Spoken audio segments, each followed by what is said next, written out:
रामकृष्ण हरी माऊली. आज नवीन एका व्हिडिओमध्ये आज एका नवीन विषयावर बोलणार आहे मित्रांनो. आपण आता जर मला वाटते आज ते 5 ते 6 दिवस आहे, पाऊस खूप जोरात चालू आहे. आमच्याकडे अर्ध्या रानातलं भुईमुग काढायचं राहिलं. पावसाने इतकं अतिक्रमण केलेलं नाही.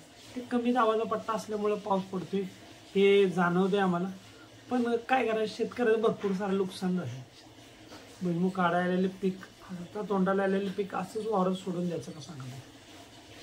त्यामुळे बरेच लोकांचे बागायत राहणारे सर्वच्या सर्व भुईमुग तसेच राहिलेत.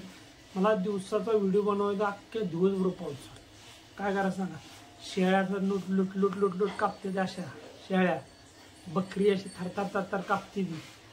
शेळ्या बी बकरी नेत नाही राहणार त्या कारणानं की पावसाचा खूप मार असला. बद्या मारामुळे शेळ्यांनी खाया भरपूर मुबलक चारा आहे, पण रानात घेऊन जात नाही जास्त बकऱ्यांना. बकरी जर रानात नेली तर बकरी गारटून मरते. 11 बकरी राहिले माझ्याकडे, 12 बकरी होती, त्यातलं फक्त 11 बकरी राहिले माझ्याकडे. आणि ते 11च्या 11 घरात ठेवतो का तर ती घेऊन गेलो रानात तर पावसानं नुसती लाट खराब होणार म्हणून ते नेत नाही रानात.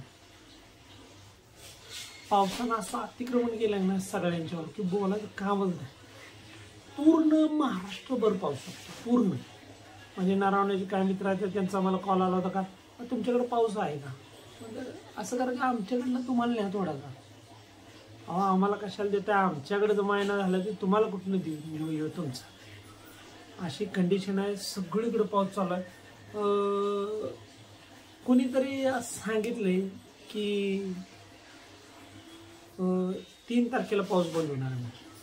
3 तारखेला जर पाऊस बंद झाला, बघा मित्रांनो, 3 तारखेला पाऊस बंद झाला, 4, 5, 6 आणि 7 फक्त 4 दिवस राहते. ते 4 दिवसांनी मिळून निघणार. माणसाने वावरं तयार करायची कधी आणि पेरायची कधी, प्रश्न आहे ना. जर माझं चुकत असलं तर मला मित्रांनो कमेंट करून सांगा बरं का. मग अशा कंडिशनमध्ये करणाऱ्या माणसानं करायचं तरी काय. आत्ता तर पाणी वतल्यासारखा पाऊस पडतो. मला वास्तविकता मला खूप आवडतं पावसाळा ऋतू बरं का. माझ्या आवडीचा ऋतू आहे पावसाळा.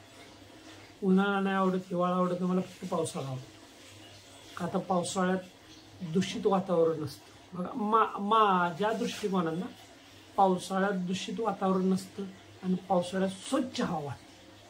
आणि ही पावसाळ्यातलं जे स्वच्छ वातावरणाची हवा असते ना, तीच आपल्या शरीराला मानवते. काही लोकांना उन्हाळा आवडतो, काही लोकांना थंडी आवडती. आणि माणसं अशी झाली की ना त्याची, चला पाऊस पडला तरी म्हणजे किस्ता पडतोय, ऊन लागलं तर किस्त ऊन लागते, थंड पडली तर किती थंड पडत्या. म्हणजे या ऋतूने जायचं कुठं. जर हे ऋतू जर लागायचं नाही, मग या ऋतूने जायचं कुठं. आणि या ऋतूने करायचं काय. उन्हाळ्यानं यावं का नाही यावं, थंडीच्या दिवसाने यावं का नाही यावं, आणि पावसाळ्याने यायचं का नाही यायचं. बरं पावसाळा बघा, तुम्हाला हे पाऊस पडतो, कधी तुम्हाला पावसाळ्यात पाणपट्टी लागली का पावसाच्या पाण्याची लागल्या का कोणाला.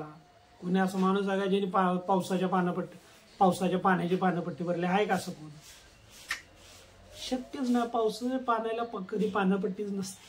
फक्त 4 महिन्याचा सीझन, 4 महिन्यात भरपूर काही पिकतं आपल्याला, पण आपण त्या पावसाच्या पाण्याची पाणपट्टी भरत नाही. त्याचा पावसाच्या पाण्यावर जे घेणारी पिकं त्याचा आपण उपभोग घेतो, पण कोण पाणपट्टी भरते का.